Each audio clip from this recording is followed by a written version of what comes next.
విషయం ఏంటంటే ఒక 1 ఇయర్ కింద మా అబ్బాయి లండన్లో ఉంటాడు. అయితే మీ అబ్బాయి ఎక్కడ ఉన్నాడు, జగదీష్ ఎక్కడ, జగదీష్ ఎక్కడ అని నాకు ఫోన్ చేశారు. జగదీష్ ఎక్కడ, జగదీష్ ఎక్కడ అని ఫోన్ చేస్తే మా అబ్బాయి ఇక్కడ కాదండి లండన్లో ఉంటాడని చెప్పానండి. లండన్లో ఉంటాడంటే లండన్లో మీ డిజిటల్ అరెస్ట్ చేసాం, మీ అబ్బాయిని గంజాయి కేసులో పట్టుబడ్డాడు, మీరు ఎమ్మటే రెస్పాండ్ అని. నాకు హిందీ రాదు, నాకు తెలుగులో అంటే అప్పుడు మీరు అలాగ ఉండండి మేము కలుపుతాం అని చెప్పేసి లైన్ కలిపారు. తెలుగులో మాట్లాడారు.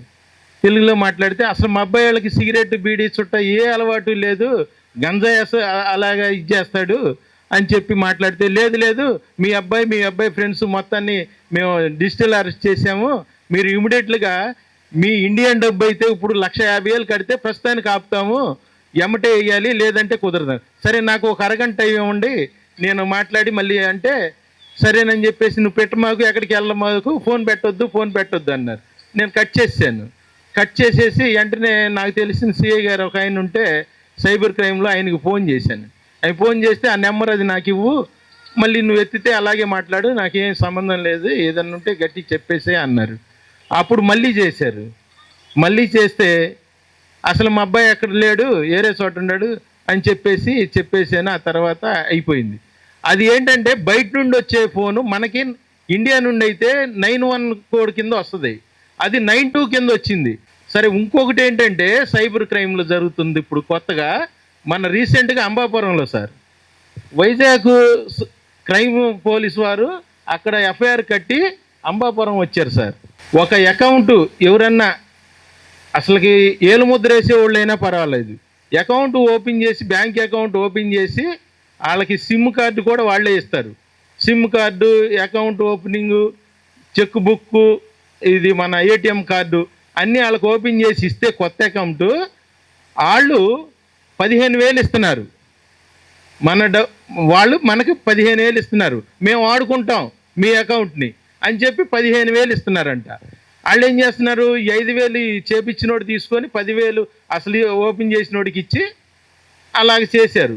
ఈడేం చేశాడు, అదే వ్యాపారంగా 38 మంది దగ్గర అకౌంట్లు ఓపెన్ చేయించాడు సార్. ఈ 38 మంది కలిపి, ఈ 38 మంది అకౌంట్లో కలిపి 68 లక్షలు వెళ్ళిపోయినాయి సార్. అవి ఎక్కడ చూసినా కానీ ఎక్కడ ఇతరుడా చేసేది మన రాష్ట్రం కాదు, ఒరిస్సా, ఛత్తీస్గఢ్ లేదంటే ఇటు మన యూపీ వెస్ట్ బెంగాల్లో ఎక్కువ జరుగుతున్నాయి.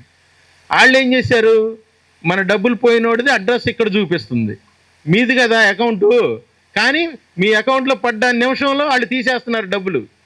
నీకు అసలు తెలియదు, మెసేజ్ కూడా రాదు, ఎందుకంటే ఆ ఫోన్ సిమ్ కూడా వాళ్ళ దగ్గరే ఉంటుంది. ఇదేమైంది, అడ్రస్ నీది ఉంటుంది ఇక్కడ కానీ నీకు తెలీదు. అలాగా ఏం జరిగింది, వాళ్ళు అక్కడ కేసు బుక్ చేసి వాళ్ళు కంప్లైంట్ ఇచ్చారు వైజాగ్ వాళ్ళు ఏం చేశారు, పలానా అడ్రస్ అంటే కేసు బుక్ చేసి వాళ్ళు ఎఫ్ఐఆర్ కట్టి తీసుకొని వచ్చేసి ఫోన్ నెంబర్ తీసుకొచ్చి వాళ్ళు పైపుల్ రోడ్లో దొరికారు.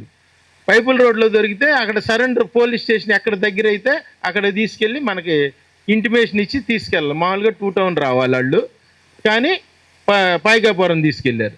అప్పుడే ఫోన్ చేస్తే ఇద్దరం కలిసి పాయికాపురం పోలీస్ స్టేషన్కి వెళ్తే విషయం వాళ్ళు మొత్తం సిఐ గారు కూర్చోబెట్టి వివరంగా చెప్పారు. దానికి మరి ఏంటి పరిష్కారం అంటే ఆ లూరోడు ఒకడన్ను చేపించినోండి. అసలు ఈయన వదలటానికి అయితే ఇప్పుడు 60 లక్షల చిల్లర, 60-70 లక్షలు ఉందండి, అవదు.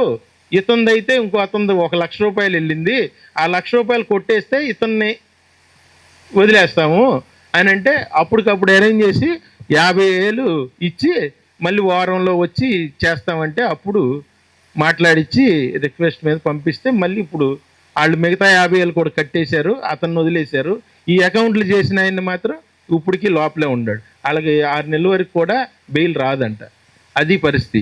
ఎవడన్నా మీ అకౌంట్ ఏముంది మీరు వాడుకోరు కదా, ఏముంది ఓ 10,000 వస్తున్నాయి, కూలి చేసుకునే వాళ్ళనే టార్గెట్ చేస్తారు వాళ్ళు. అలా టార్గెట్ చేసి వాళ్ళు ఇచ్చేస్తున్నారు. మనకేమీ తెలీదు, 10,000 వచ్చిన సంగతే తెలుసు, నీకు అకౌంట్ చేసిన సంగతి కూడా నీకు గుర్తుండదు. కానీ అకౌంట్ ఓపెన్ చేసి వాళ్ళకి ఇచ్చావు కాబట్టి అడ్రస్ నీది ఉంటుంది.